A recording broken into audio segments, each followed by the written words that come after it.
From the Watergate building in Washington, this is Hotline TV. Now here are Hotline editors Amy Walter and John Mercurio. Welcome to Hotline TV, everyone. I'm Amy Walter. And I'm Maura O'Brien. And then there were four. The remaining Republicans duked it out last night at the final debate before Super Tuesday. Let's take a look at some of the highlights. Is Governor Romney ready to be a military commander? He's a fine man, and I think he managed companies, and he bought and he sold, and sometimes people lost their jobs. That's the nature of that business. But the fact is, we're at a time in our history. We're in a time in our history where you can't afford any on-the-job training. He voted twice against the Bush tax cuts. Only 2 Republicans did that. He is the co-author of McCAIN-Feingold. He also was one of the co-authors of McCain-Kennedy. Those views are outside the mainstream of Republican conservative thought, and I guess I'd also note that if you get endorsed by the New York Times, you're probably not a conservative. So, Amy, did Romney's performance at all counteract the momentum that McCain has going into Super Tuesday?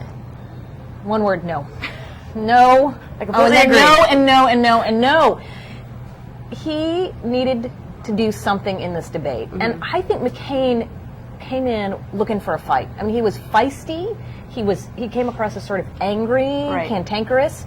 And I just still don't understand if in that format why Mitt Romney didn't just try to get under his skin. He didn't need to get too aggressive, but McCain could have had an explosion or something. Because McCain, when nothing happens on his end, it's like he benefits. Yep. He's riding on this massive wave. It just seems like he's picking up endorsements left and right. Yep. And so when Romney has this debate where he's obviously agitated, he's having to explain himself the entire time. Right.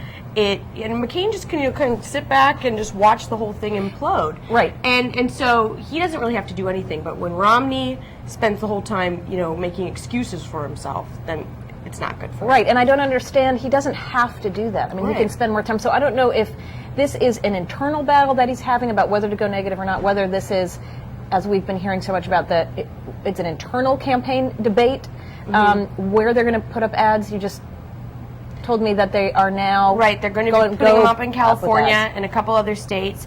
But yeah, I agree with you in that it doesn't seem like they know which strategy is going, if any, is going to work. Right. Because after Iowa, when there was so much when he got targeted for all the negative ads he was putting up there, it seemed like there was a lot of backlash, and so maybe they don't want to do that again. But at the same time, what he's doing now doesn't seem to be doing anything for him. And after all is said and done, all the hand-wringing about was there backlash or not with those ads, the fact is John McCain still cannot win among conservatives and loses very conservative voters by significant margin. So it's not as if it has had, at least that I can see, a real backlash effect on Mitt Romney yet. And if he's going to win this fight, he's got to make the lines very clear. Exactly, and even if you look he has been picking up these McCain has been picking up these endorsements lately, but who are they? Exactly. It's Arnold Schwarzenegger, no darling of the conservative right,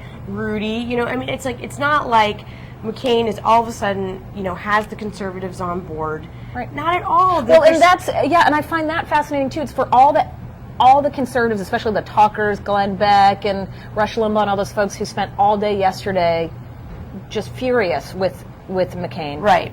No conservatives have yet to come out and endorse Romney. I mean, they know that they're not going to stick with Romney, but they hate the idea of McCain, so now they're stuck in this absolute bind, and they are finding no answers. Right, and I think it's just that the general indecisiveness of Romney, what to do, is just making it seem like maybe he's just throwing his hands up. And I think maybe that's why conservatives aren't jumping to get behind him, because they don't want to be backing a loser. Right. And maybe everyone's just resigned to the fact that it's McCain. Well, I'm sort of resigned to the fact that now we have to wrap things up. But we couldn't be talking forever. So we have less than a week to go until we know for sure whether your theory is correct. But that's all the time we have for today. And we'll see you back here tomorrow on Hotline TV.